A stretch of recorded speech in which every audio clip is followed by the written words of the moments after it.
Gonzo, I want to jump on a shield, slide down the stairs, and as I'm coming down, I want to pepper the enemies with my arrows as I come down.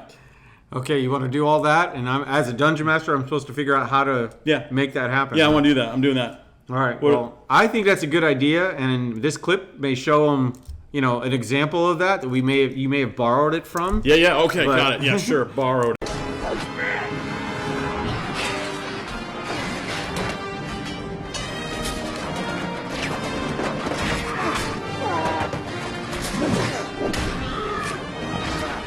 But either way, I believe, Mark, that one of the best things about being a dungeon master is encouraging your players to be creative. Yeah.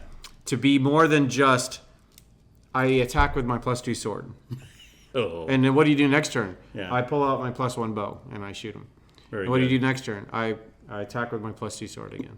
So that could get pretty old and loses energy at the table. Yeah. But we encourage our players to be creative, to tell a story with us. Sure. And if it'd be better if they said, instead of attacking with their +2 sword, I pull out Orc Cleaver and I do a feint and then I do a twist and I cut their Achilles tendons. Nice. Or I try to more descriptive. More descriptive, more thematic. Yeah. And like this clip we just watched, it also brings us back to what we like about modern day pop culture, whether it's movies, books, video games.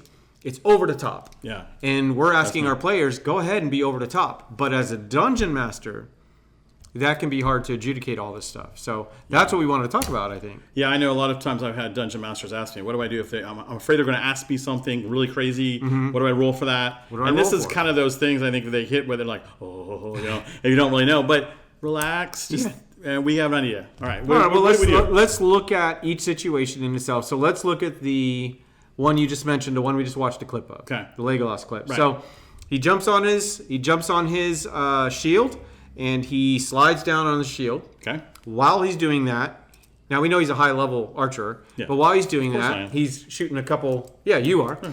He's shooting a couple arrows out. Even at the end, he stabs somebody, loads his bow, and shoots it. Yeah. So I would think the first thing you have to think about is, can all of what they want to do be done in one action? What's the difference?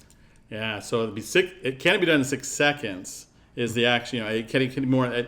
Otherwise, then you got to break it up into different action. Okay, maybe if it took 6 seconds to go down the stairs, then okay, well that's your one action. We'll come back to that and we'll see how that would have to happen if it took more. So you have to decide that first. Right. So if what they're asking to do can be done in one action, sure. Which I think this one can. The one you specifically pointed out. Then you have to decide as a dungeon master, okay, being done in one action, now how many attacks do they have? That's right. Can he shoot more than one time?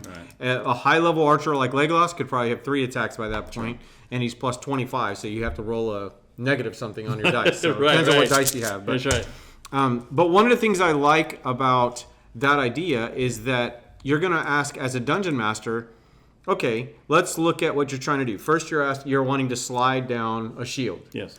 That's going to take, let's say, acrobatics, dexterity, you got balance, right? Throw that down there and hop on it and stay on there. So maybe you were a skater in your previous career, right. So you're pretty good at it anyway. My background is a skater. Yeah, and maybe you can get really creative and shoot that out, and it stabs somebody as it leaves your feet. But and then your next thing is, while I'm sliding, can I make an attack? So you decide as a dungeon master. Is he at disadvantage or advantage? Is he just a regular attack? If he does have a really high dexterity and he's pretty high level, it's probably just going to be a regular attack. And if he has 2 attacks, maybe he can get 2 shots off. Yeah, there you go. Yeah. So you're just doing 2 attack rolls. Yep. And an athletics check. Yep. Or no, acrobatics check. Acrobatics. And then maybe at the end, if they want to throw one little more thing in, like I want to stab somebody or I want to slide underneath somebody, you may have another check or something. Yeah. So it's not a bad thing at sometimes to roll these dice all the time. Yeah. Rolling dice is always good. It brings tension, and you don't know how that's going to pan out. And there's always that it could fail, And that's part of that thing about being epic. And we like to have our players try new things, try things that you could. have fun. Higher that was no risk it, no biscuit, as Bruce Right. Aaron says. But that idea, if you take with greater risk comes greater reward. Sure. So it makes sense that you would try fun things like that, and it really spices things up. It definitely does. It gets other players enthusiastic and jazzed up about their turn when it's coming, because they're maybe want to one up that guy. Right. Right. Yeah. And so maybe the next guy's like, okay, here's another one we can talk about. I want to run and jump on a chandelier. I'm gonna swing from the chandelier. Okay. And then swing over to the guy that's holding the knife, over there, and scissor kick him or hold him and flip him over like a Black Widow. Maybe it's a girl or something. Yeah. I want to do a flip. Yeah.